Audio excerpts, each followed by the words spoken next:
네, 더봉구갑 국회의원 김재석입니다.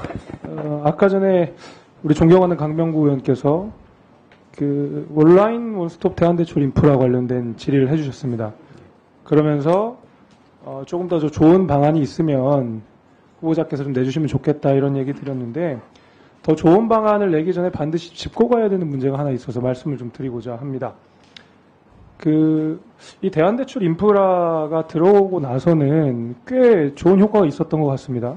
대부분의 대출금리가 한 1.6%포인트 정도가 떨어졌고, 그에 따른 이자 절감 혜택이 한 500억 원 가까이 됐다고 하니까 제법 성공한 정책이라고 할 수가 있겠죠. 그러나 여기서 이제 문제점이 되는 것은 기존에 있는 은행의 중도상환 수수료 문제가 전혀 해결되고 있지 않다는 점입니다. 그러니까 뭐 싼 금리로 갈아타는 것까지는 좋은데, 기존 은행에서 중도상환 수수료가 너무 높다 그러면 사실 절감된 금리가 큰 의미가 없어지는 것이거든요. 저는 금융위원회와 후보자께서 이에 대해서는 상당한 책임을 저는 느끼셔야 된다고 하고 있습니다. 왜냐하면 금융위가 미적거리는 동안에 지난 2023년에 이 은행들의 중도상환 수수료로 벌어들인 수익이 한 3,260억 원 정도 된다고 합니다. 굉장히 많은 수준이죠. 이는 2022년보다 더 올라간 금액입니다. 한 560억 정도가 더 늘어났다고 하는데, 지난해 11월에 금융위원회는 분명히 중도상환 수수료와 관련된 가이드라인을 제시한 바가 있습니다. 그로부터 지금까지 8개월이 흘렀는데 여전히 은행은 돈잔치를 하고 있음에도 불구하고 전혀 중도상환 수수료와 관련된 기준이라든지 이런 것들이 확립되지 않고 있습니다. 저는 금융위가 이에 대해서 책임을 방기하고 있다고 생각하고 각 은행들에게 기준을 마련하라고 하는 강력한 촉구를 해야 된다고 보고, 후보자께서도 저는 당연히 그런 의무가 있다고 생각합니다. 지금 더 큰 문제는, 그래서 그러면 언제 수수료를 이 기준을 마련할 것이냐라는 질문을 저희 의원실에서 했는데 3분기에 마련해서 6개월 뒤, 그러니까 내년 1월에나 기준을 제대로 마련한다고 하는 거거든요. 그럼 그동안에 은행은 또 돈잔치 할 겁니다. 제가 더 기가 찼던 문제는 은행의 어떤 수수료 상환 비용에 대해서 은행의 답변이 그렇습니다.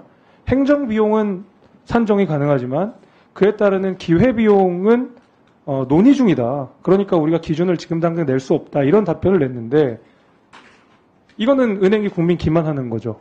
어떻게 논의 중인 기준을 가지고 은행이 3천억이 넘는 수익을 걷어갑니까? 이거는 저는 은행이 국민 기만한다고 생각하거든요. 금융위는 단순히 가이드라인을 제시할 뿐만이 아니라 그에 따르는 의무를 은행에게 이행하도록 해야 되는, 저는 무거운 책임이 있다고 생각합니다. 주먹주구식으로 기준 만들어서 지금 국민들에게 중도상환 수수료로 돈잔치하고 있다는 건데, 후보자께서는 어떤 생각 가지고 있으신지 일단 그거에 대해서 하나 여쭙고 싶습니다. 중도상환 수수료 부분은 실제 그 은행들이 그 과정에서 꼭 드는 비용, 이 부분을 최소화해서 반영한다, 해야 된다 생각을 하고, 이 말씀하신 부분 한번 챙겨보겠습니다. 좀 신속하게 어떤 변화가 일어날 수 있도록 그렇게 한번 챙겨보겠습니다. 예, 행정비용은 이해가 되지만 기회비용이라는 추상적인 기준을 가지고 국민들의 어떤 고충을 그렇게 방치하는 거는 저는 절대 해서는 안 되는 일이라고 생각합니다. 그래서 수수료 산정 기준 하루라도 빠르게 마련될 수 있도록 올해가 넘어가지 않도록 해주셨으면 바람을 저는 갖고 있고요. 그와 연결해서 또 다른 문제 하나를 제기하고자 합니다.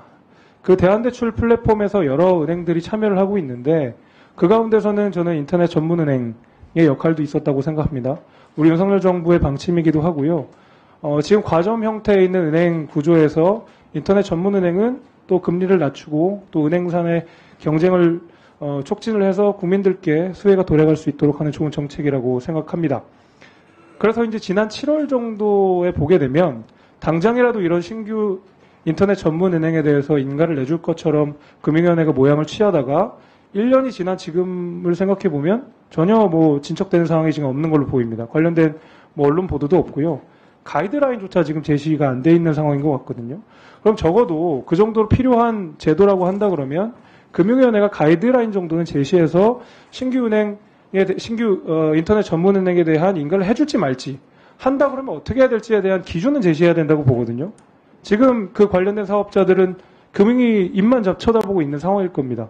그리고 이게 빨리 들어와 줘야 은행 간의 과점도 좀 해소할 수 있고 이런 효과를 거둘 수 있을 텐데 전혀 여기에 대해서 해결이 안 되고 있다는 점을 좀 지적하고 싶고 그에 대해서 가이드라인이 있다면 없다면 왜 없는지 그리고 있다고 한다 그러면 어떤 식으로 진행될 것에 대한 후보자님의 의견을 좀 듣고 싶습니다. 그 작년 경쟁 촉진의 한 차원으로 인터넷 은행의 추가 설립 부분이 발표가 됐고, 이 부분을 기존의 인터넷 은행들의 어떤 그 평가 이런 부분에 대한 거를 그동안 해왔던 거로 그렇게 알고 있고요. 제가 취임을 하면 요 인가 기준이나 심사 기준 부분을 갖다가 좀 저희들 검토를 해서 하반기에는 절차가 진행될 수 있도록 그렇게 하겠습니다.